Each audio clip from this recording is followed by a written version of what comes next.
Boa tarde a todas e todos. Estamos dando início a mais um Conversando sobre Pesquisa e Ciência, que é um evento mensal promovido junto às reuniões do Laboratório de Integração de Sistemas Ambientais e Urbanos, o nosso ISAL-SECO, da Universidade Federal do ABC. Eu sou a professora Gabriela Asmus, sou vice-coordenadora do laboratório, junto a Maria Brambila, e hoje é dia 30 de novembro de 2021. Os nossos eventos, eles acontecem mensalmente, sempre ao final da tarde, e hoje a gente está na quinta série do Conversando, né? Nosso quinto evento do ano. A gente vai ter aqui a apresentação das pesquisas da Bianca Calado, que é mestranda no curso de Ciência e Tecnologia Ambiental aqui da UFABC, membro do laboratório, e a gente também vai ter a apresentação da Nádia Marinho, nossa visitante especial de hoje, ainda que de forma virtual, né, Nádia? E que vai apresentar também, ela é meteorologista da Energy Price. Então, além da Bianca e da Nádia, que vão contar um pouco mais sobre a pesquisa delas hoje, a gente tem também a equipe do laboratório representada aqui, que vai participar do evento hoje, trazendo perguntas e reflexões acima do trabalho da Bianca e da Nádia. Então, eu vou pedir para a Nádia já deixar no ponto e ir compartilhando a tela dela, porque a gente vai começar com você, Nádia. A Nádia Marinho, obrigada. Ela é graduada em meteorologia pela Universidade Federal do Pará, é mestre em meteorologia pelo Instituto Nacional de Pesquisas Espaciais e atualmente a Nádia é meteorologista da Energy Price, certo, Nádia? Que é uma empresa especializada no segmento de preço de energia elétrica. Então, o microfone é seu, Nádia. Gente, obrigada. Como foi mencionado, tá? É uma área que está começando a avançar, principalmente para meteorologista, tá? Então, a maioria dos últimos 3 anos para cá, tá? Houve um grande, digamos assim, boom no mercado nesse setor, muita contratação, tanto de meteorologista quanto de hidrologista, e até uma nova segmentação que são as pessoas que rodam o preço de energia. Bom, aqui eu vou fazer uma menção rápida ao sistema elétrico brasileiro, tá? Fundamentalmente, nós temos, grande parte são hidrelétricas, 63,2% já neste ano de 2001. O segundo setor, tá, seriam as, eólicas, com 11,4%, tá? E depois nós temos as térmicas gás e mais GLS, que são 8,9%, e as outras, que são solar, biomassa, e entre outros fatores, estão aqui nos 16,1%.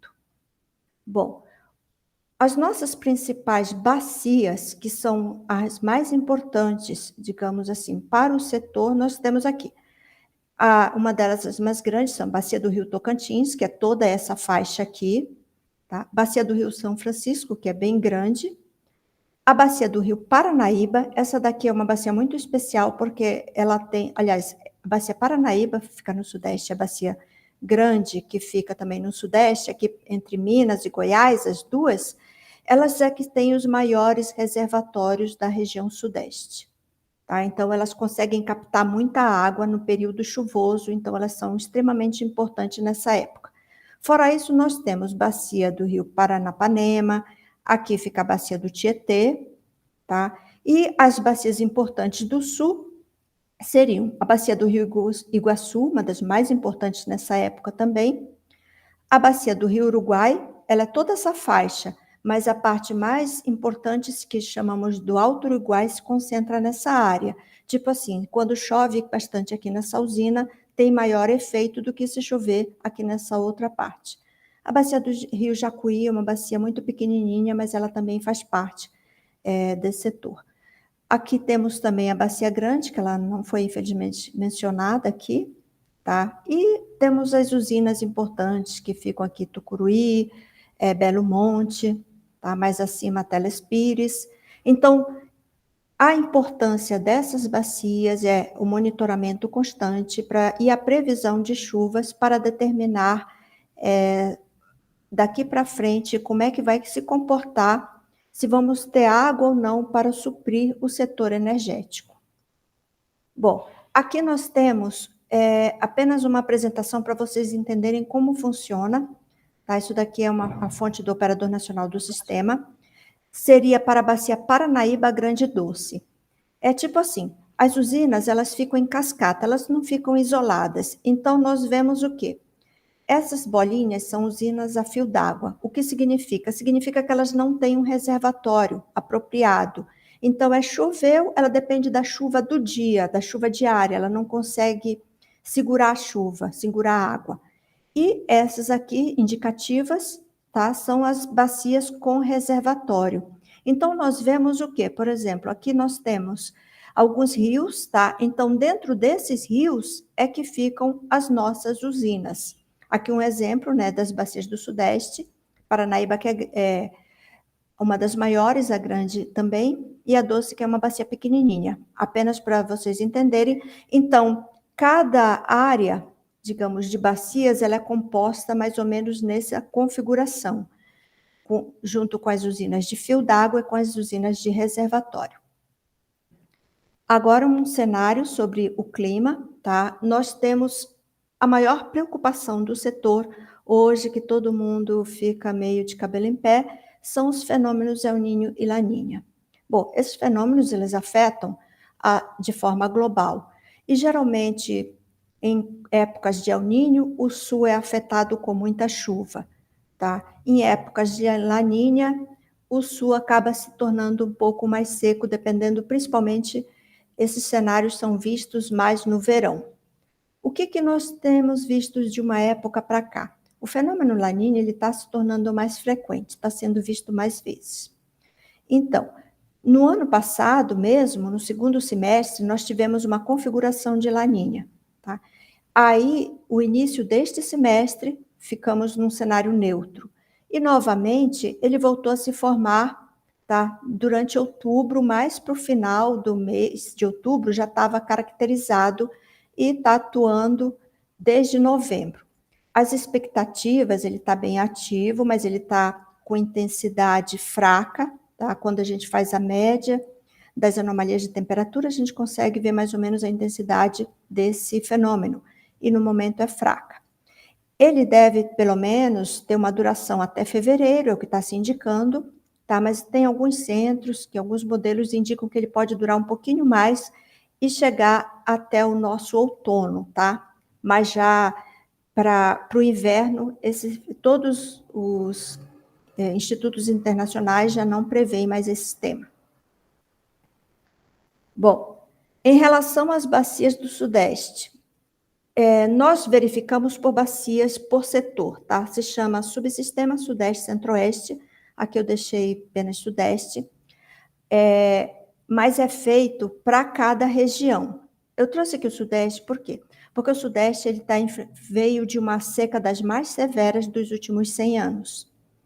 Então, isso afetou muito o mercado, tanto de setor hidrelétrico, também quanto a parte de agricultura, tá? Então, foi uma das piores secas vistas nos últimos anos. O que nós estamos vendo? Eu trouxe aqui dados desde 2013, para a gente verificar que já vem acontecendo uma redução gradual das chuvas. Por exemplo, 2013 e 2014, que nós observamos aqui, em relação às bacias do Sudeste, leva em consideração a Grande, a Paranaíba, Paranapanema, o Paraná.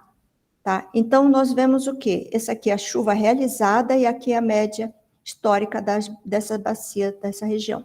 Nós vemos que esse ano, praticamente, olha, o período chuvoso, mais ou menos começa em outubro e vai mais ou menos até maio. Todo esse período foi ruim. Ele teve o quê? Chuvas abaixo da sua média histórica, principalmente nas épocas que mais deveria chover. Tá? Isso tem sido um pouco recorrente, olha, 2014 e 2015, tá? O período chuvoso também aqui, olha, chuvas abaixo da média histórica, tá? Essa linha aqui, que eu esqueci de mencionar, ela é a afluência. O que acontece? Chove, tá? E gera, dentro de uma bacia, gera uma afluência. Ela está em porcentagem. Quando ela está acima, tipo acima de 100, significa que choveu acima da média de longo termo. É bom para o setor energético, porque tem água. Mas veja só, tudo está abaixo de 100 aqui num cenário bem crítico, tá? Na época que deveria estar em melhor condição, abaixo de 50%. Isso significa que teve pouca afluência, quer dizer que os reservatórios tiveram pouca água para gerar vazão e gerar energia. Tá? Então, aqui 2014 e 2015, começou, olha, o outubro ainda com 63%, muito pouca chuva, pouquíssimo. Tá? Novembro já começou a subir, mas olha, aqui o período bem chuvoso, que seria de dezembro, fevereiro, em nenhum momento passou acima da média. Aqui, 2016, 2017, o cenário mais chuvoso seria esse aqui, também abaixo da média. Tá? E aqui, 2018, 2019, então, super crítico, né? Olha aqui, dezembro e janeiro, aí você diz assim, mas acontece que aqui a afluência ficou boa, porque, na verdade, o Sudeste ele tem uma particularidade. Essas afluências também, elas levam em consideração usinas do Norte, que seria do Rio Madeira, Bacia Madeira, para dar esse valor, e também Teles Pires. Tá? Então, por isso que subiu tudo isso aqui e continuou subindo mesmo, tendo com pouca chuva. Mas não significa, em termos de reservatório, que o Sudeste estava bom, muito pelo contrário. O Sudeste aqui 2019 e 2020, a gente pode ver, olha, em 2019 até teve chuvas, dezembro, janeiro, aqui, fevereiro foi mais chuvoso, tá? Teve uma mudança de padrão aqui, mas mesmo assim só teve o fevereiro com chuva acima da média. Aqui foi na média, e a maior parte do período ficou, quer dizer, durante todos esses meses, apenas um ficou acima da média, sendo que está vindo de muitos meses com chuva muito abaixo. Então, realmente, olha, podemos ver aqui que a afluência, né, durante esse período, 2019, 2020, todas ficaram abaixo de 100%, ou seja, ficou muito abaixo da MLT, que é a média de longo termo. Então, ficou com pouca afluência para gerar energia. Bom, gente, aqui, tá, o Sudeste, Centro-Oeste 2020 e 2021. É o que nós temos mais recentes, não deu tempo ainda de eu colocar a afluência nesse gráfico, mas nós vemos de outubro de 2020, já é o que realmente aconteceu, as chuvas, olha só. 2020, todinho aqui, outubro, novembro, muito seco, tá? Dezembro se aproximou em 2020, mas ainda ficou abaixo. Janeiro também se aproximou mais, ficou abaixo. Fevereiro começou a cair. Olha só a situação até setembro de 2020. Foi crítica, tá? Então, a gente teve um primeiro semestre de 2021 praticamente sem chuva nenhuma, muito abaixo do que seria a sua média histórica. Agora, e o que eu faço com essa informação? Qual é o fator principal para mim? Eu tento prever essa informação, tá? Para poder passar para o pessoal que trabalha com as vazões e com preço, e colocar esses valores e tentar chegar o mais perto possível para os meses seguintes, de quanto vai ser a vazão e de quanto seria o preço em função dessa chuva que a gente está prevendo. Aqui eu tenho um exemplo para vocês de uma previsão, tá? Uma projeção de precipitação mensal que eu fiz, e já comparada com a precipitação que realmente foi realizada, tá? Essa previsão, por exemplo, foi elaborada em 5 de janeiro de 2021 e ela valeu até o dia setembro de 2021. Nesse cenário aqui, eu usei dois modelos que se chamam, são modelos globais, o CFS, o CFS-V2, tá? E, além disso, nós preparamos um ensemble. Só que eu não peguei um modelo e joguei ele de forma crua. Eu apliquei uma técnica, tá, que se chama Threat Score, que ele separa por intervalos o tipo de chuva. e que acabou me resultando nesse tipo de resultado. Tá? Então, por exemplo, o que eu estava prevendo em 5 de 2001, ok? Para janeiro, tudo bem, o próprio mês ficou bem perto, mas veja os meses seguintes. Fevereiro ficou apenas um pouquinho acima, então quer dizer que foi uma previsão muito boa. Março, muito bom, começou a ter uma diferença no período maior, no período seco, mas mesmo assim está uma diferença razoável, tá? Aí eu posso dizer que eu errei no último mês, que deu 126 milímetros, eu estava prevendo um setembro mais chuvoso, e choveu apenas 21,4 milímetros, realmente foi uma diferença muito grande. Mas se for ver em termos de período, foi uma previsão excelente, tá? Em termos de quantidade mensais. Agora eu vou falar um pouquinho sobre o armazenamento, tá? Após esse cenário, o que acontece? Quando chove, tá? A chuva cai na bacia e acontece que há o armazenamento de água, tá? Que vai gerar a afluência, gerar a vazão para poder gerar energia.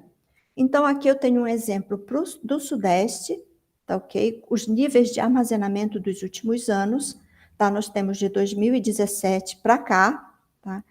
E nós podemos ver que todos os níveis de armazenamento estavam bem abaixo de 60%, tá?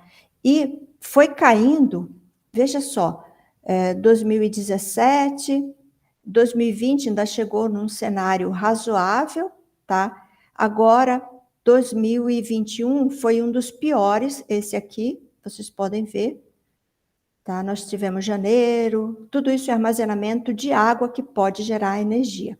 E daqui para cá é uma previsão, tá? De armazenamento, tá? Tudo isso porque a estação chuvosa, ela inicia mais ou menos em outubro, ok? E nós precisamos, a carga que vai ser gerada, ela compensa com os níveis de armazenamento, tem a geração térmica, tem o intercâmbio, até que a chuva vire esse armazenamento, ou seja, demora um pouquinho, não é tudo tão rápido para acontecer no Sudeste. Já no Sul, a situação é bem diferente. O tipo de solo que essa região tem é um solo que ele absorve mais rápido. As bacias do sul, o que acontece? Quando chove, elas enchem muito rápido, mas elas esvaziam de um dia para o outro também, muito rápido. E isso a gente não vê no Sudeste. Demora até encher o Sudeste, mas também demora a esvaziar. Então, se você for comparar, olha, o Sudeste ele tem uma curva peculiar, ele sobe aqui, depois ele desce. E já o Sul, olha, tudo cheio de altos e baixos.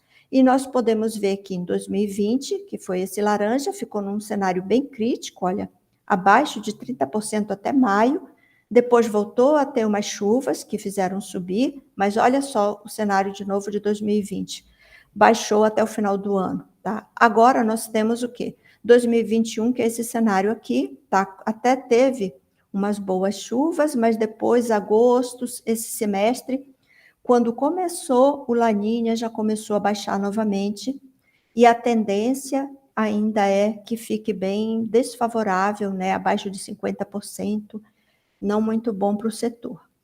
O Nordeste. Gente, o Nordeste acho que nunca teve tão bom em relação ao armazenamento.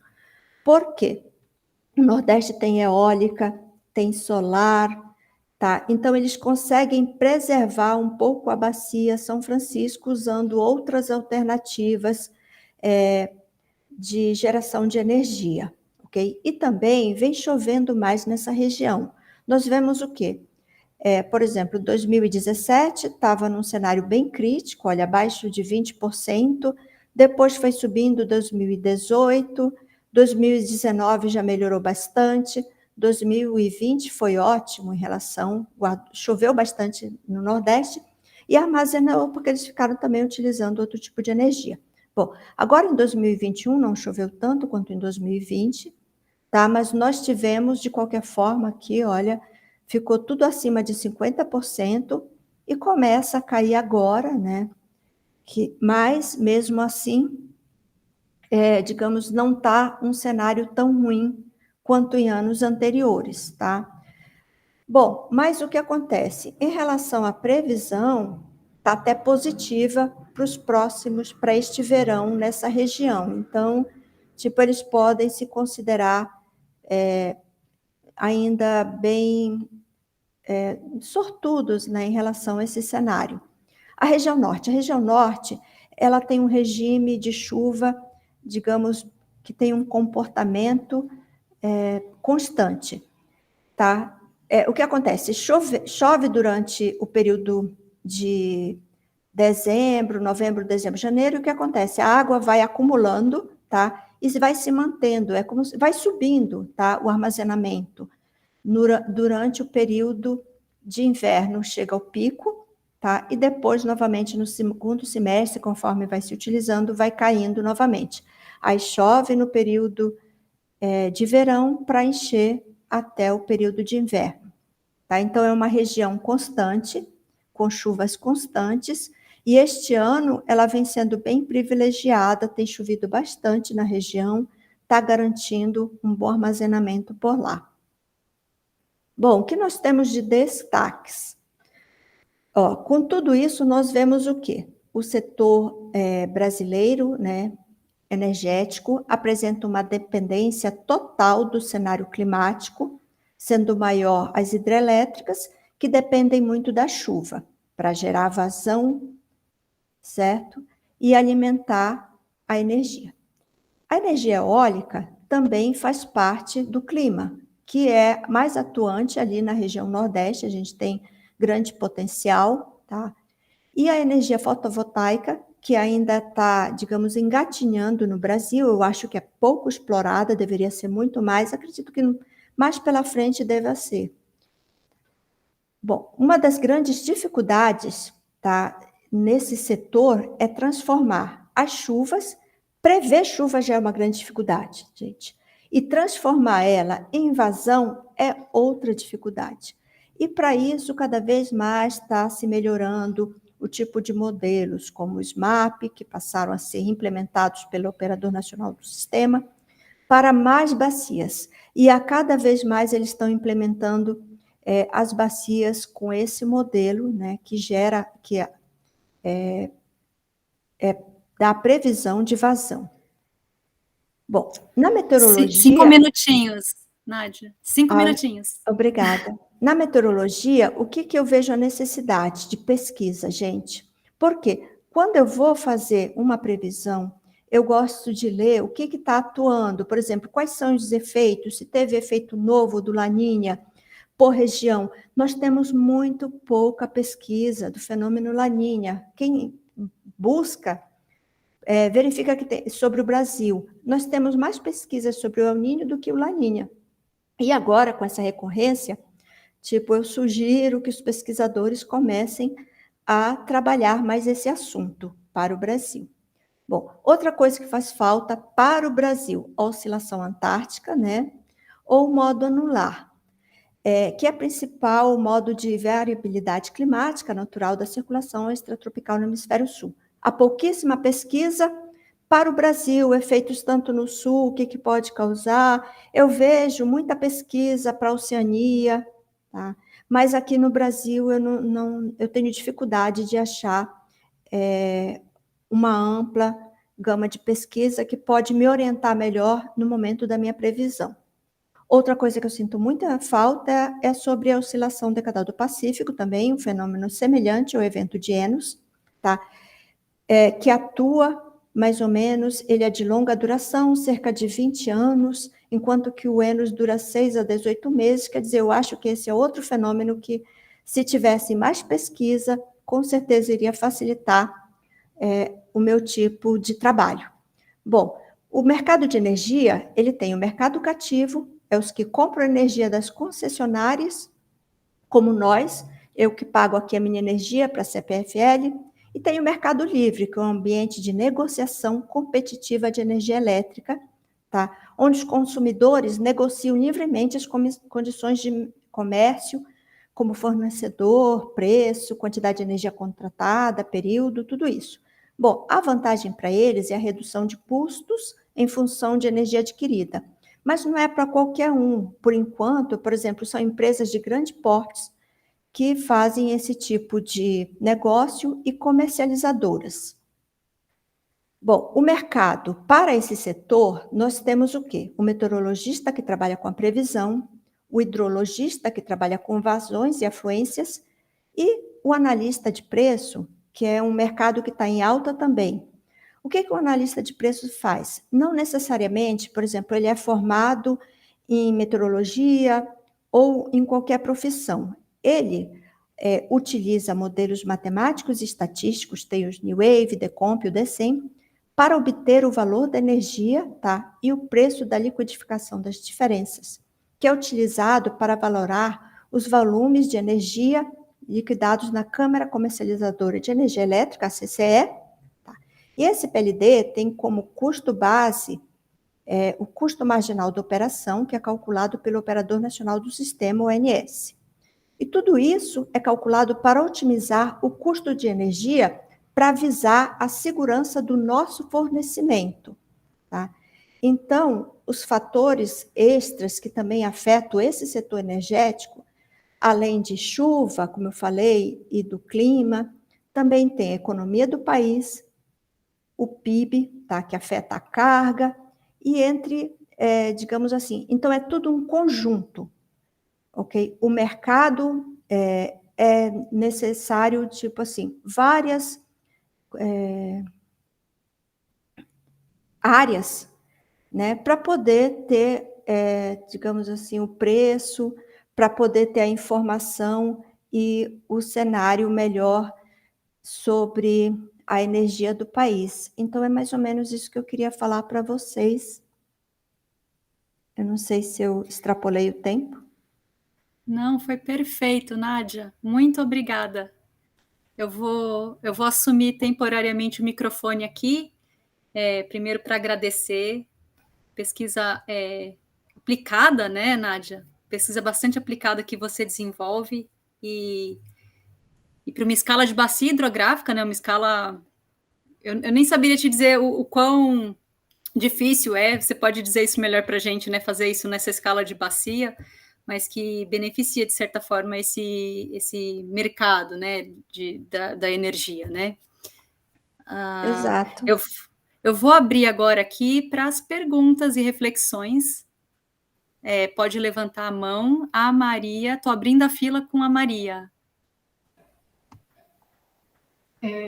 Nossa, muito obrigada, Nádia, por trazer esse panorama geral do que está acontecendo, né, em relação às chuvas aqui no Brasil e a relação com energia, né, com custo, né, para gerar, você falou chuva, vazão, e aí vem, né, o custo da nossa energia que hoje estamos vendo essas diferenças, sentindo nossos bolsos.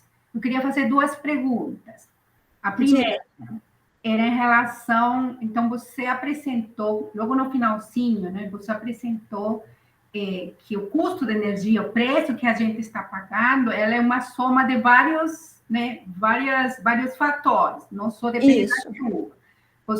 Você mostrou que a região sudeste agora é o que está mais, vamos falar, crítica em termos de chuva.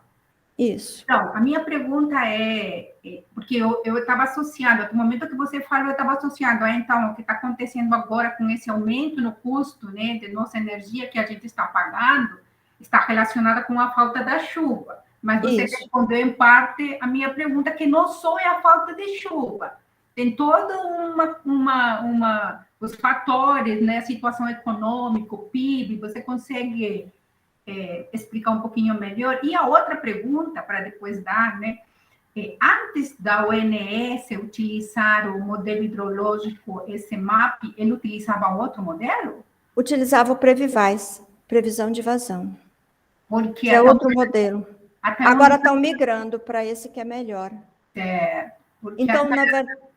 pode falar. Então, por exemplo, assim, vocês que trabalham com pesquisa, que estão formando novos, né? Se vocês analisarem, verem, não, a gente criou um novo modelo de vazão. Aí é algo a mais para tipo, implementar, entendeu? Seria algo para colocar mais. Entendi. Então, tipo assim, por enquanto, eles iniciavam com o Previvais e agora estão mudando aos poucos para o SMAP, que é um outro tipo que tem mais substância, digamos, é mais complexo do que o Previvais. O Previvais era mais simples, mais estatístico. Então, isso que eu ia falar para você. A gente conhece um pouquinho mais sobre estatística, porque a gente tem essa possibilidade de criar seus próprios modelos, você utiliza técnicas diferentes, estatísticas, e você consegue criar. Aí, quando eu entrei nessa parte do modelo conceitual hidrológico, né, pelo pouco que eu sei, muito pouco, Nádia, você deve saber muito mais, porque você trabalha com isso. O SMAP, ainda o modelo não é o que seria o top dos modelos hidrológicos, mas corrija, por favor. Não é? Não é assim. É que, na verdade, é o que se tem para se utilizar, entendeu? No momento. Está avançando, eles estão melhorando o próprio SMAP, mas, tipo, faz falta. Por isso que eu enfatizei na pesquisa. A pesquisa está fazendo falta para fazer novos modelos de vazão mais aprimorados, sabe? A estatística é muito importante nesse setor. Estatística, eu diria que é 100%, né? Então, realmente faz muita falta. E eu vejo que eu sinto muita necessidade de ter trabalhos de estatísticas para me guiar, ou trabalhos de pesquisas, como eu informei sobre o Laninha, eu vivo procurando. Isso que eu ia falar para você, a recorrência da Laninha, mas eu vou deixar para a Andrea, porque senão eu vou ficar perguntando, e a gente não acaba. Obrigada, Nádia. Pode passar para a próxima, Gabi. Andrea, pode pegar o microfone que é seu. A professora Andrea, não sei se Nádia já conhece, professora também no nosso laboratório. Conheço bem, Andréia é minha amiga. Então, pronto. Oi, Nádia. Tudo Oi, bem? Andréia, tudo bem? Quanto tempo? A climatologia é pequena, né, Maria? A gente se encontra, né? Nádia, é muito legal essa apresentação. Acho Obrigada. Bem bacana. Tomara que vários alunos assistam para ver a importância da aplicação, né, da climatologia, da meteorologia, da previsão climática. Eu acho que não tem uma área mais evidente do que... Assim, claro, a agricultura também é importante, mas a energia, eles tomam totalmente a decisão de longo prazo, né? Porque, na verdade, sem energia, tudo para, né? Nem a agricultura vai adiante, porque tudo nós precisamos de energia. Então, a gente correu um risco muito grande agora, nesse semestre, sabe? Se não tivesse vindo as chuvas em outubro, e a gente não teria hoje, realmente estaríamos numa situação gravíssima. E eu vi ali que você mostrou, o Sul deu uma reduzida também, né? É a influência da Laninha, né? Sim, o Sul está sentindo muito. Teve aquelas chuvas em outubro que subiu, mas agora esse mês, nada. Nas bacias, nada. Está chovendo mais para a faixa leste, sabe? E, além disso, quando ocorre chuva, por exemplo, passou um CCM lá. Você sabe que esse tipo de chuva, 2 temporais. Então, acaba derrubando a árvore, mais prejudicando do que ajudando. Sim. Tem que ser chuva de qualidade, né? Sim, o ideal seriam chuvas acima de 10 milímetros, né? Que chovesse todo dia, um pouco acima de 10 milímetros, para manter a vazão subindo, e não uma chuva, no sul, então, uma chuva muito rápida, de 50 minutos, chove, aí não dá tempo, só infiltra, ou transborda, mas não dá tempo de criar vazão. Satura, né? Satura rápido o solo, mas Exato. No fundo não infiltra tanto que deveria, né? Exato. Legal. Então, eu só queria tirar uma dúvida que você falou meio rápido. Qual que é o pós-tratamento que você faz nas suas previsões climáticas? Você puxa de modelo conceitual, né? Eu usei na minha tese, na verdade, mestrado. Serviu para alguma coisa. Maria. Nossa, eu pensei que eu nunca fosse usar aquilo. Se chama Threat Score. Você pode pegar no Google. Você separa por intervalos de chuva. Tá? Tipo assim, o modelo CFS, ele é muito chuvoso, né? Eu vejo que ele é extremamente chuvoso, só que ele não é em todos os intervalos.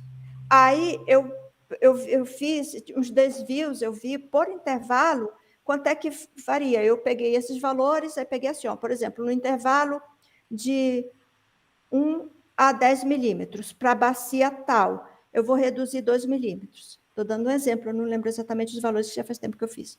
Mas, no intervalo de 10 a 20 milímetros, eu vou reduzir, tipo, 3 milímetros. No intervalo de 15 a 20, eu vou reduzir 5.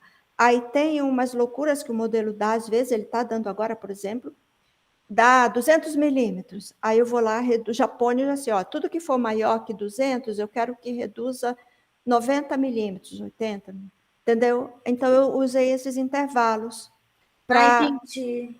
Aí, esse tipo de intervalo, o CFS mesmo que a gente usa, né, que a gente trabalha, ele um dia é muito chuvoso, outro dia ele seca tudo. Então, eu também tive que fazer um tratamento para isso, para suavizar essas curvas. Mas o Trait Score... É como se fosse reescalar os dados Exato.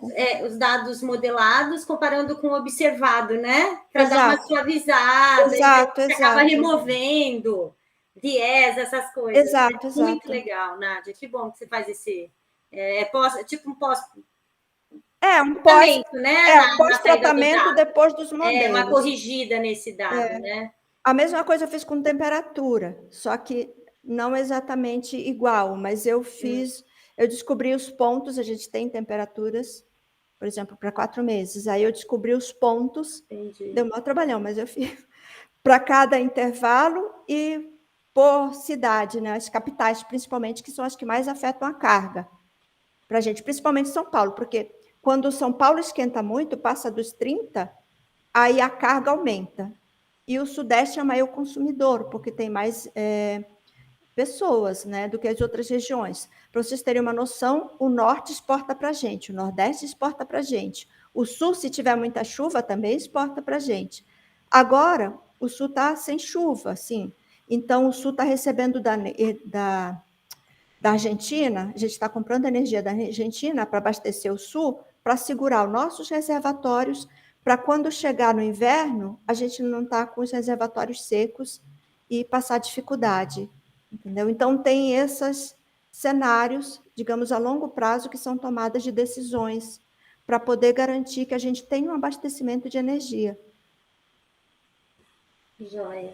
Legal, parabéns. Eu queria perguntar um monte de coisa, discutir um monte de coisa, mas eu sei que tem uma próxima apresentação ainda, né?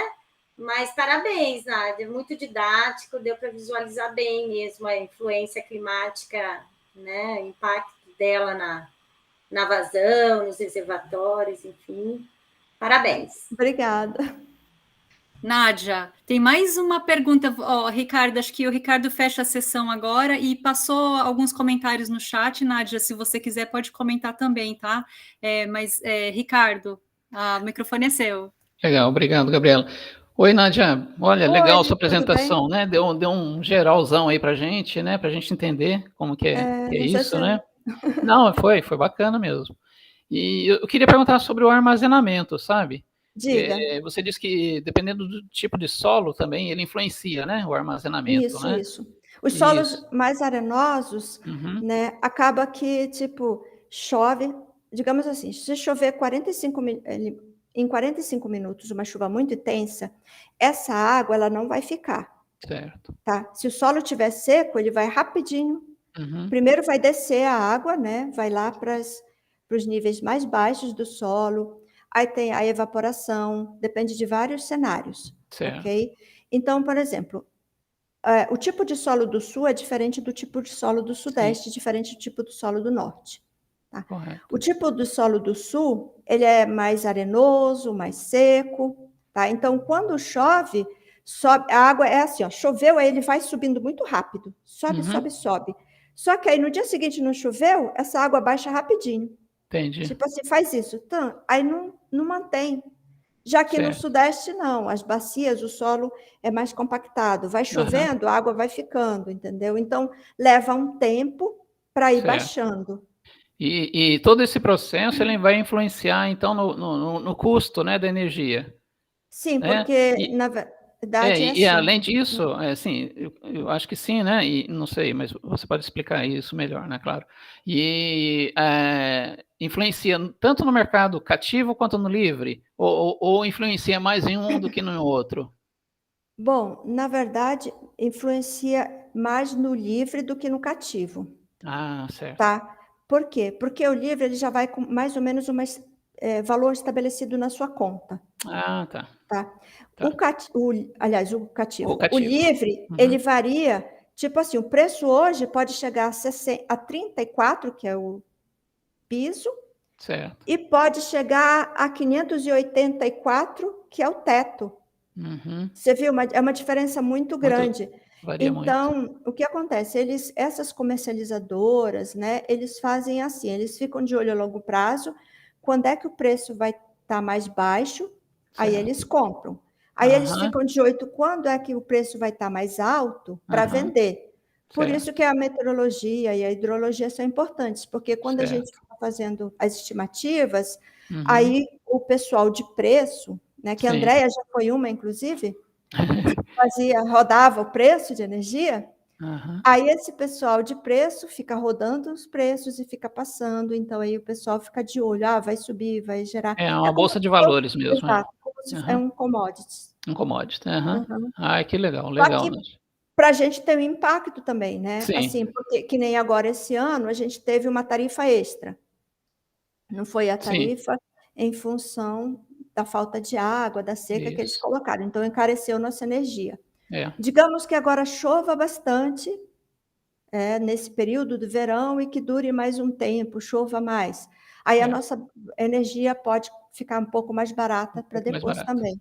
Tá certo. Entendi. Mas o ideal, por exemplo, agora, particularmente falando, no que eu acredito, assim, eu acho que a melhor energia para a gente seria a solar. Digo assim, seria um custo mais até visual, não ia impactar tanto o clima, sabe? Tipo, mesmo a eólica sendo bom, mas a gente está lá construindo um monte de tipo prédiozinho, aquela rotatória que pode passar um pássaro. Sim, agora já tem tecnologias bem avançadas para fotovoltaica. Imagina, cada casa com solar. Claro que o custo ainda é muito alto, dura só 10 anos. A maioria não tem como pagar, mas seria uma boa difundida alternativa. Legal, obrigado, Naja. Desculpa, eu estou sem câmera, tá? Eu estou falando só. Imagina. Tá bom, muito obrigado. Obrigada, Ricardo e Nádia. Então, acho que a gente, com certeza, todo mundo ficou com um gostinho de quero saber um pouquinho mais. Bom, então, se alguém quiser fazer alguma pergunta, depois a Maria pode passar o e-mail, aí vocês fazem a pergunta, eu respondo tudo bonitinho. A gente intermedia. Tá. Combinado. Muito obrigada, Nádia.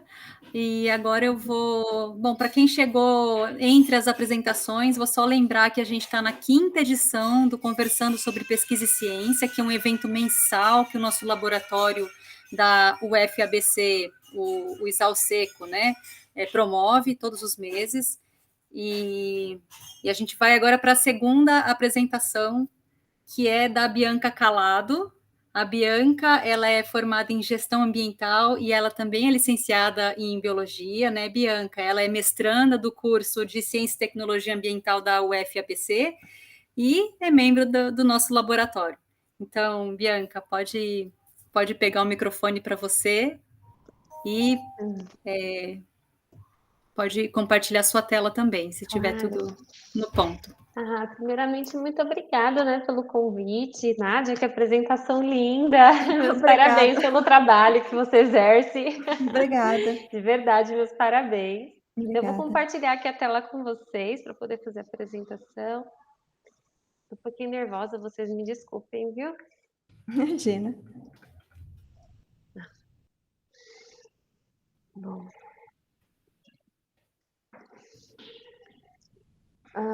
Então, eu sou orientando da professora Maria Cleofé Valverde Brambila. Eu, junto com a outra mestranda dela, Aline, nós escrevemos esse artigo para uma apresentação que fala sobre a capacidade adaptativa dos municípios no estado do Espírito Santo frente às mudanças climáticas. É uma análise com base no software do Sisvo Clima. Tem um pouquinho da minha pesquisa, do que eu já desenvolvo na UFABC, né, a parte da capacidade adaptativa. E aí, junto da pesquisa, né, poder fazer um artigo que trata um assunto tão bacana como esse.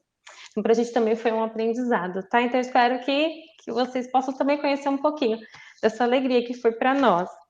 Então, nossa introdução, a gente iniciou falando sobre o conceito da capacidade adaptativa às mudanças climáticas, né, que ela está amplamente relacionada com as interações homem-ambiente. Logo, a CA, ela refere-se ao potencial ou à habilidade de um sistema, de uma região ou de uma comunidade de se adaptar aos efeitos ou impactos das mudanças climáticas, segundo Burton, pois, diante da vulnerabilidade de populações e de ecossistemas, os eventos adversos das mudanças no clima faz necessário essa ampliação no campo do estudo que aborde a capacidade adaptativa, tanto de populações como de ecossistemas. Com isso, a nossa justificativa da pesquisa foi pelo Estado do Espírito Santo possuir poucos estudos que analisam os impactos das mudanças climáticas e as vulnerabilidades socioeconômicas, principalmente frente às mudanças de eventos extremos e a capacidade de respostas adequadas.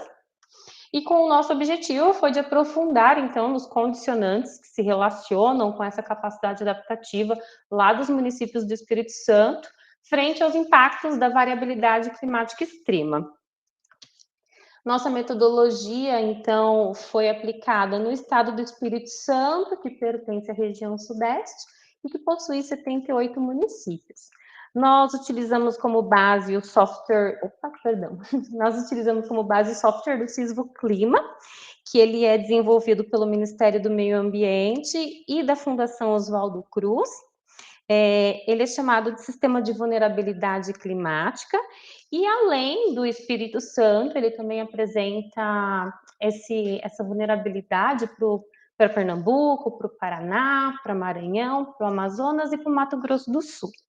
Ele abrange, né, além do Espírito Santo, esses outros estados, e para análise de vulnerabilidade é utilizado, então, o índice de sensibilidade, o índice de exposição e o índice de capacidade adaptativa, que foi aí o que nós utilizamos para análise.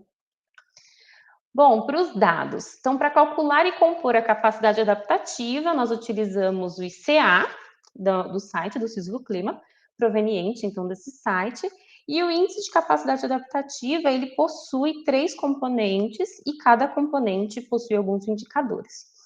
O componente índice de estrutura socioeconômica, os indicadores deles são de emprego, renda, educação e saúde, que são condensados do índice Infurjan. O índice de instituições, serviço e infraestrutura para adaptação, chamado de IADAP, ele possui indicadores de existência de instituições de segurança, da gestão de risco, número de leitos hospitalares, por habitantes e por município, e também a porcentagem de cobertura de atenção básica. E para o índice de organização sociopolítica, eles verificam se existem instituições de serviço e conselho na área de meio ambiente, assistência e desenvolvimento social, saneamento básico, emprego e trabalho, além de direitos humanos e desenvolvimento urbano. Nós utilizamos também, após essa caracterização, nós partimos para os índices dos cenários climáticos do IPCC, né, do Painel Intergovernamental de Mudanças Climáticas, os RCP de 4,5, que seriam quando o planeta tiver com médias emissões dos gases de efeito estufa, e o RCP 8,5 com altas emissões aí do efeito estufa, dos gases do efeito estufa. E com isso, esses indicadores eles foram construídos, então, utilizando a temperatura máxima, a temperatura mínima e a precipitação. E para os dados de Encapper, também de precipitação e temperatura, eles foram utilizados para a gente poder realizar a análise das séries históricas e traçar um padrão climatológico do município de Vitória, do estado do Espírito Santo. Nossa metodologia, então, para o cálculo de CA, nós iniciamos com a atribuição do valor de CA sendo inversamente proporcional ao ICA, ou seja, de 1 para 0, como vocês podem ver na classificação abaixo. Fizemos a categorização dos municípios de acordo com a sua respectiva microrregião, então nós separamos os municípios por microrregião para entender qual era a capacidade adaptativa daquela microrregião. Fizemos uma obtenção da média aritmética de CA para cada microrregião, para saber, né, como que se comportava. A classificação categórica do ICA para o CA foi conforme a média aritmética obtida.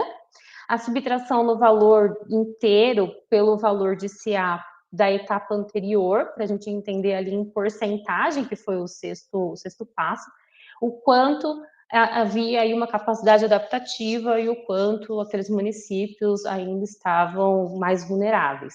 Então, nós utilizamos com base e adaptado de nascimento 2014.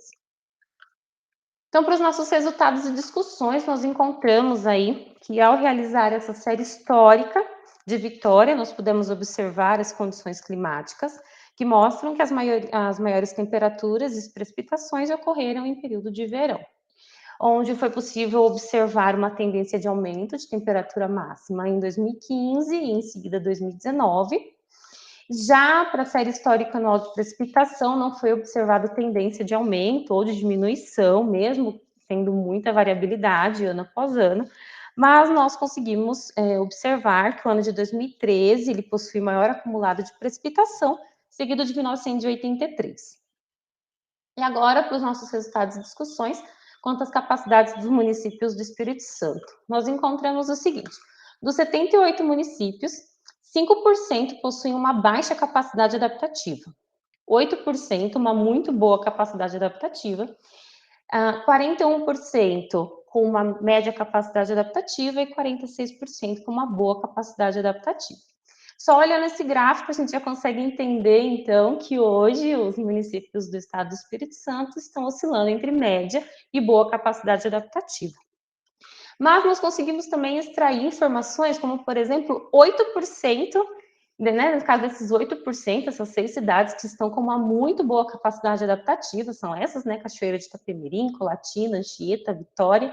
Nós temos Anchieta e Aracruz com índice menor quanto aos números de leito, mas os demais, eles possuem excelência em todos os outros quesitos, né, todos os outros indicadores. E o que nós observamos é que cada um está também em uma microrregião diferente. Então, eles não se concentram em um único lugar.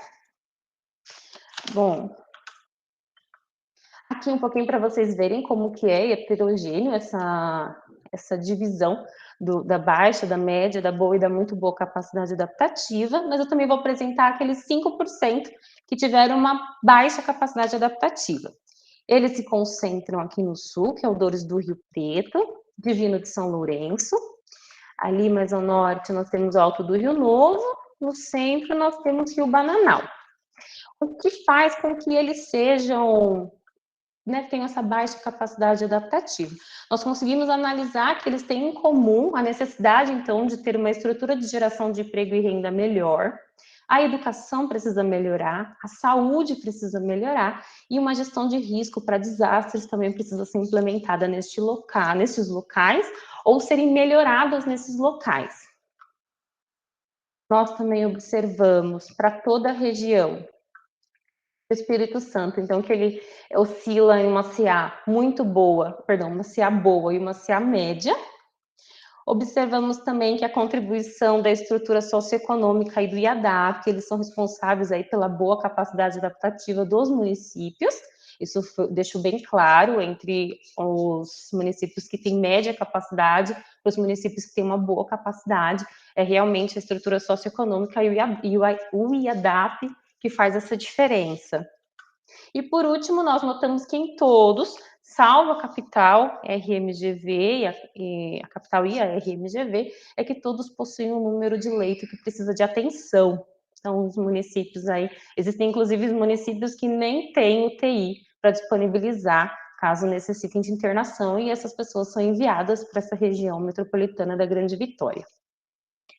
Para os índices de cenário, então, climáticos, né, para nossa análise, para o ICC de RCP 4.5 e do RCP 8.5, nós encontramos que para os cenários 4.5, os municípios eles não alcançam uma vulnerabilidade além das já existentes, e dentre esses localizam-se Vitória e Aracruz, que já possuem uma muito boa capacidade adaptativa, eles permanecem sem baixar essa expectativa. E quando a gente passa para o ICC 8.5, nós percebemos que não há municípios com menor vulnerabilidade E podemos citar São José do Calçado, com uma muito boa capacidade adaptativa, a qual ele apresentou ser o mais vulnerável nessa análise. Na escala do ICC 4.5, nós encontramos que os maiores perigos são chuvas concentradas em 5 dias consecutivos e anos com dias muito úmidos, e para alguns municípios o aumento de dias secos consecutivos. E quando a gente passa para o cenário do ICC 8.5, para a escala, nós temos uma alta vulnerabilidade, que se deve a episódios de chuvas mais curtos, dias secos consecutivos, sendo a temperatura máxima e a mínima refletida em condições mais secas e quentes. Então, quando vocês observam aqui no cenário 4.5, esse que está de branco significa que não houve mudança, né? Não houve maior vulnerabilidade quando os cenários eles são calculados aí com médias emissões a altas emissões. Já, na verdade, médias emissões. Quando a gente passa para cenários com altas emissões, nós vemos aí que há uma vulnerabilidade aumentada em praticamente todo o estado, né? E ainda a gente teve aqui São José do Calçado, que tinha uma muito boa capacidade adaptativa, se tornar o mais vulnerável. E aí nós mandamos, então, nós fizemos também essa análise para toda a micro-região, né? E nós encontramos as seguintes informações. Quando a gente procura as porcentagens dos municípios através das micro-regiões, nós encontramos que para o ICC 4.5, 57% desses municípios eles têm índice menor de vulnerabilidade e 29% com 0% do aumento de vulnerabilidade. Então, esses 29,5 municípios não mudaram, né, não aumentaram a vulnerabilidade. Porém, quando a gente passa para o cenário de ICC 8.5, as micro-regiões do Espírito Santo, eles encontram que mais de 50% desses municípios alcançam uma proximidade de alta vulnerabilidade, mais de 16% apresentam uma vulnerabilidade extrema e um município, 1,3%, ele vai aí como mais vulnerável. E quando a gente fala dessas micro-regiões aqui, aqui são os municípios calculados, mesmo dentro de cada micro-região, mas falando dos municípios. Agora, quando a gente coloca as micro-regiões em evidência, nós encontramos que, nessa escala de vulnerabilidade, o ICC 4.5, apenas Central-Sul alcança em torno de 0,3 de vulnerabilidade, que é uma baixa vulnerabilidade. Porém, quando nós passamos esses municípios para o cenário de 8.5, nós vemos aí que, salvo o Litoral Sul, todos os outros municípios alcançam mais de 50% de vulnerabilidade, o que é preocupante, né, para as nossas mudanças climáticas aí eminentes acontecendo. E as nossas considerações finais são as seguintes. Então, nossa principal contribuição nesse estudo foi trazer aí um mapeamento da capacidade adaptativa no estado do Espírito Santo, sob a perspectiva climática, na intenção de apresentar os componentes que elevam os municípios de boa a muito boa capacidade adaptativa, para que em um futuro mais próximo todo o estado atinja em torno de 70% dos municípios com uma muito boa capacidade adaptativa. Nosso objetivo também foi de apresentar esses índices que fortalecem a capacidade adaptativa dos municípios e, assim, fornecer subsídios que direcionem o enfrentamento às mudanças climáticas, principalmente aí aos governantes e decisores políticos do Estado do Espírito Santo, e as características dos municípios que atingiram muito boa capacidade adaptativa. Então, as características em evidência que nós podemos destacar são a estrutura de geração de emprego e renda, a cobertura de atenção básica e saúde e a segurança, que tornaram esses municípios com uma muito boa capacidade adaptativa, além dos outros, mas essas características foram as principais, a que tornaram com mais evidência. Então, essas foram as referências utilizadas para a apresentação. Espero que não tenha sido muito rápido. Eu tenha falado muito rápido. E meu muito obrigada a vocês. E esse é o meu e-mail, se alguém tiver alguma dúvida ou quiser ver o artigo. Muito obrigada. Perfeito, Bianca. Parabéns pela apresentação. A gente que agradece. E quando é que a gente vai ver isso aí para o ABC? Maria! Olha aí, Maria, olha a responsabilidade. Pessoal, vamos abrir para as perguntas. Eu não sei se alguém aqui tem algumas mãozinhas levantadas. A gente tem aí uns 10 minutos, tá? Provavelmente a gente não vai esgotar, igual a gente não pôde esgotar para a Nádia, mas Bianca deixou o e-mail dela ali e a gente pode mediar também depois através do nosso grupo de laboratório, alguma outra conversa. Agora, deixa eu ver quem que veio primeiro. Ricardo, pode pegar o micro. Obrigado, Gabriela. Oi, Bianca. Legal a sua apresentação. Parabéns, viu? Eu estou sem câmera aqui. Imagina. Tá, então, eu só queria, acho que você pode ser um pouquinho rápido nas componentes do ICA, do índice, né? Tem um componente que é o de sociopolítico, né? O ISO, parece, né? ISC, eu não me lembro. Eu olho aqui. O IOS, Índice de Organização Sociopolítica. Sociopolítica, né? Isso. Nesse índice, ele é composto aí por, deve ser vários indicadores, né? Tem algum indicador que, por exemplo, ele cite o plano de mudanças climáticas no plano diretor de algum município, ou esse não consta nessa base de dados? Olha, aqui o que eles falam que existe no IOS são serviços e conselhos de área do meio ambiente. Eu acredito que seja se existem secretarias de meio ambiente. Não falam desses tipos de pesquisa, né? Entendi. Dos planos de mudança climática, né, para os municípios, né? Isso mesmo. Porque geralmente, eu sei que no Brasil tem muito pouco isso aí nos municípios, né, no plano diretor. Eu só queria saber se estava contemplado, mas acredito que não está, então. Não citam. Eles citam Secretaria de Meio Ambiente, mas não plano diretor. Entendi. Tá certo. Não, é que cada metodologia tem seus índices, seus indicadores aí, né? Mas tá joia. Obrigado, viu, Bianca? Imagina. Eu acho que na fila não tem ninguém mais. Bianca deve estar recebendo aqui no chat, né, as manifestações do pessoal. Eu vou fazer uma pergunta, então. Na verdade, uma reflexão. Gostei muito do trabalho, viu, Bianca? E claro, né, ia achar muito bacana de ver ele também reproduzido em outras regiões do Brasil, em especial aqui onde a gente está, né, com a nossa universidade. E eu fiquei com um gostinho de quero mais, de saber, talvez um passo além, né, da pesquisa, de entender que políticas públicas que foram executadas em nível municipal e que estão favorecendo, na verdade, esses 3 índices principais, né, que é emprego, né, segurança e saúde, que são os 3 principais, né?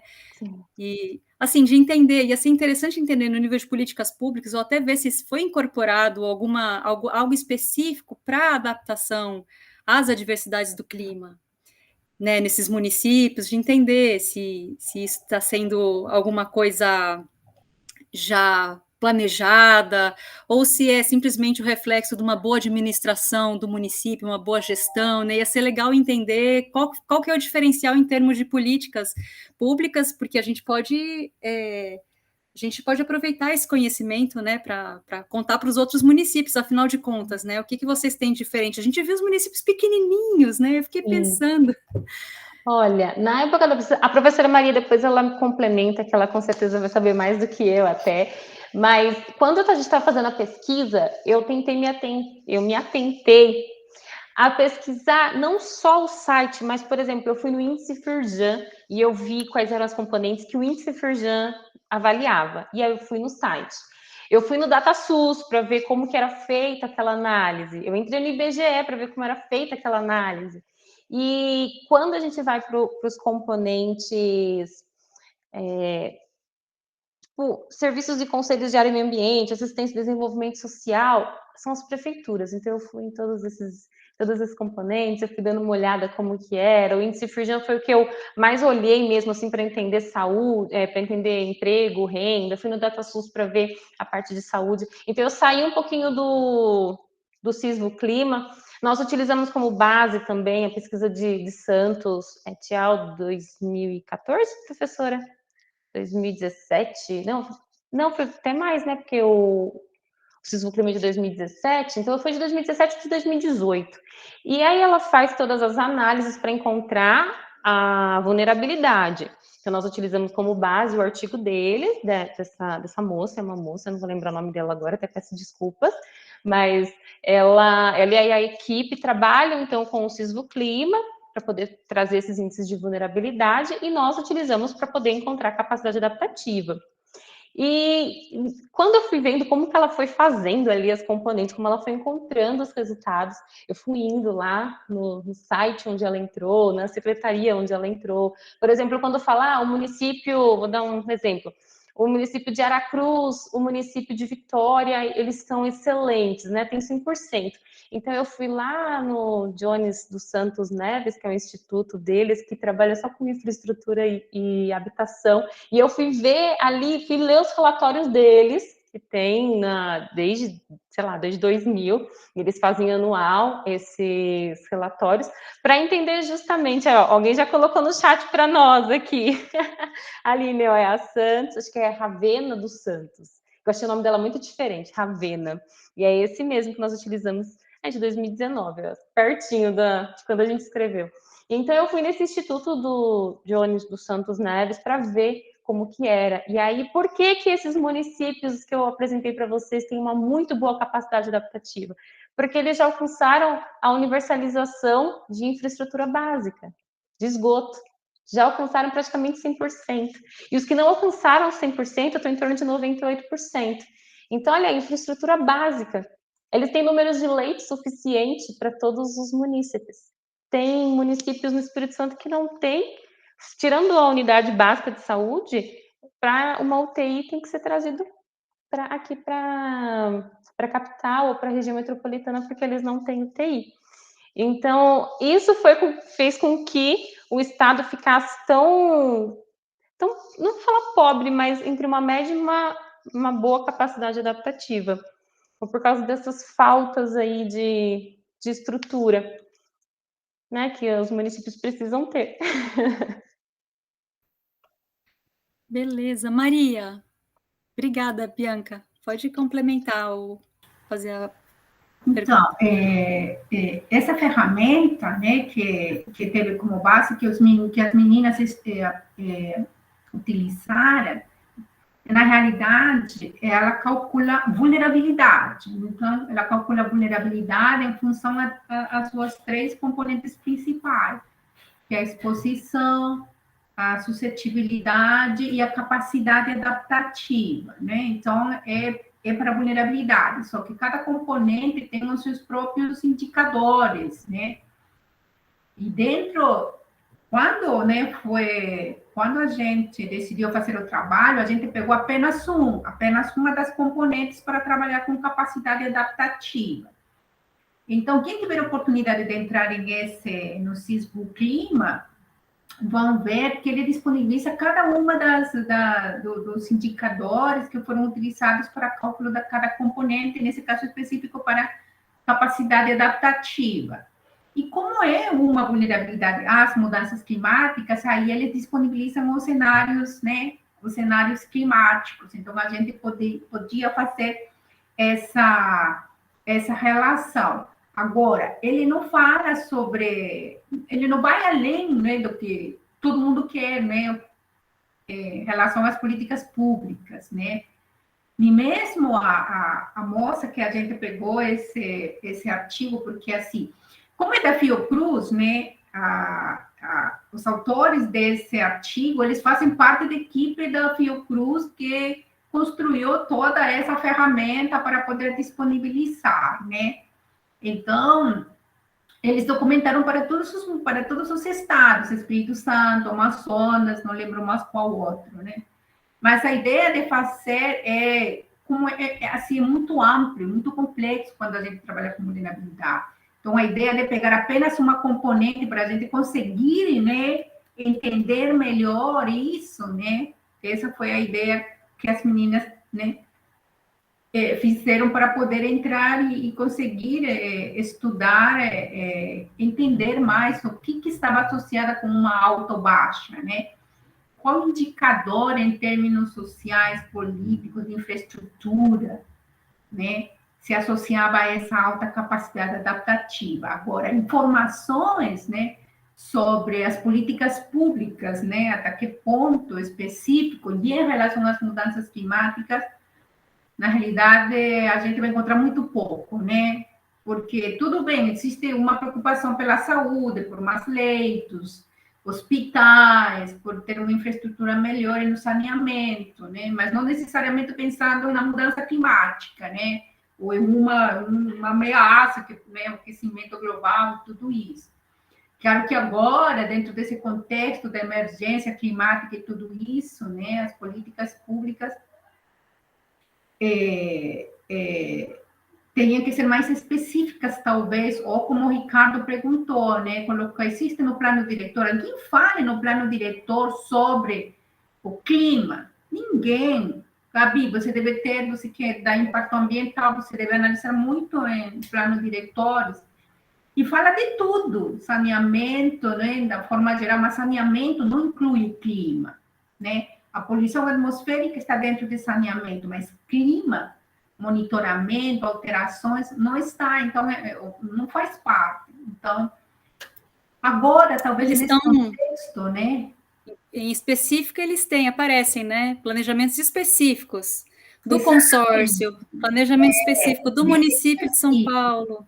Mas, assim, que faça parte do plano diretor, até agora não sei, mas agora, né, dentro do contexto da emergência, da crise, quem sabe com essas mudanças, né, passe a ser parte de um plano diretor e que as políticas públicas, né, se concretizem, né, porque no papel tem muita coisa, né, talvez, mas a execução eu acho que é o que falha ainda, né, Gabi? E eu acho que esse tipo de trabalho que a Bianca apresentou aqui para a gente, ele é bem claro para o gestor, né? Claro que, né, tem diferentes apresentações, mas é claro para ele entender, olha só essa cidade, né? O que favoreceu essa cidade? Por isso que as ferramentas são desenvolvidas, né? Por isso que a ferramenta está, hoje em dia, né? Por exemplo, o IPCC lançou, como se chama? O Atlas Interativo, né? Nessa nova versão, né? Entrar, então, você não sabe como, então capacita, isso que, né? Agora o INPE está fazendo, né? Então, a coisa é que assim, né? É como o cientista, não é nada, né, Gabi? O cientista tinha um certo receio de falar de política, né? De ir lá falar com o prefeito, de ir lá falar com o gestor, né? De ir a uma reunião da Secretaria de Meio Ambiente. O cientista era muito assim, não, estou fazendo uma pesquisa, fico aqui. Hoje não, os tempos cambiaram, né? Se o cientista não vai lá, então, né? Não vamos, tipo assim, a deixar, eu fiz meu resultado está aqui, que o cientista veja. Eu acho que, atualmente, a gente está avançando em um passo, né? Então, do mesmo jeito como nós estamos indo para falar com eles têm que vir a falar com a gente, né? Porque também se faz pesquisa nas universidades, né? E a gente está nesses dois lados, né? Nesses dois lados de a gente sair da nossa sala, né? Da nosso espaço, nosso laboratório, e eles também têm que procurar a gente. Então, acho que estamos nessa... As novas gerações, né, acho que tem que ser desse jeito. E nós, as velhas, né, estamos nos esforçando para mudar um pouco, né, meninas? Dá uma resistência, às vezes, né? Aí eu fico, meu Deus, eu vou lá falar com... né? Mas respira fundo e vai lá. É como eu escutei uma palestra, né, onde o professor Marengo, né, falava assim, nós já fizemos a nossa parte, tipo assim, né, isso existe, tá lá, tá a ferramenta, né, tá lá, as informações estão lá, o que eles fazem com isso, né, qualquer interesse, como que chega a eles, não é fácil essa parte, né, essa junção aí. A gente vai sair da nossa zona de conforto, né, em algum Exatamente. momento. Mas é o caminho, né? Não tem muito jeito. Só para eu colocar aqui, eu já vou terminar a minha fala, mas quando a gente estava fazendo a pesquisa, em alguns momentos a gente se deparou com alguns números que, por exemplo, você está estudando um município e o município lá do lado tem uma alta capacidade adaptativa, mas o município que você está estudando tem uma média capacidade adaptativa. Então, eu ia nos componentes e eu entrava na prefeitura e ia entender como era aquele município. Tem, por exemplo, tinha municípios ali, eu não vou me recordar o nome, até peço desculpas por não lembrar qual era o município, mas ele não tinha nenhuma gestão de risco. E era um município que alagava. Ele estava sempre alagando. E aí você fala, como não tem uma gestão de risco? Como a prefeitura não tem? E aí você fala, agora eu entendo por que ficou uma média capacidade adaptativa ao lado de um que tem uma alta capacidade adaptativa. Porque o que tem alta capacidade, ele tem gestão de risco, ele tem leite suficiente, ele tem infraestrutura básica, ele tem transporte para a população e até o trabalho, ele tem uma educação, ele tem trabalho para a maioria, né? Eles falam assim que tendo mais de 75% de pessoas trabalhando dentro daquele município, então já tem uma boa... Né, no nosso, pro caso, porque a gente estudou, já teria uma boa capacidade adaptativa, porque se acontecesse desastre, aquelas pessoas que têm trabalho conseguiriam sair de suas casas para morar, para ficar em um hotel, para ir para a casa de um conhecido, teria condições financeiras de se bancar enquanto a ajuda do governo não viesse. E aí você entende por que um município do lado do outro é tão diferente. Era só que eu queria levantar porque eu fiz questão. Então, eu até demorei um pouquinho para entregar para a Maria. Eu lembro que a gente demorou uns 2, 3 meses aí com o artigo, mas é porque eu ficava indo de prefeitura em prefeitura para entender o porquê que aquele índice era tão pequenininho. Mas muito obrigada por hoje, viu? Obrigada, gente. Muito trabalhoso, muito boas as apresentações. Então, acho que ir encerrando com os meus agradecimentos para a Nádia, Marinho, para a Bianca Nunes, né, pelo fim de tarde proveitoso aqui. E acho isso. Obrigada à equipe do laboratório que está aqui, visitantes também. Vai ficar a gravação depois disponível no YouTube do canal do laboratório Isal Seco, né? Para quem não conhece, faz a busca lá, tá fácil de encontrar. E é isso. Agradecimento a todos. Eu vou encerrando aqui. A gente se encontra, né, numa próxima reunião, no próximo Conversando.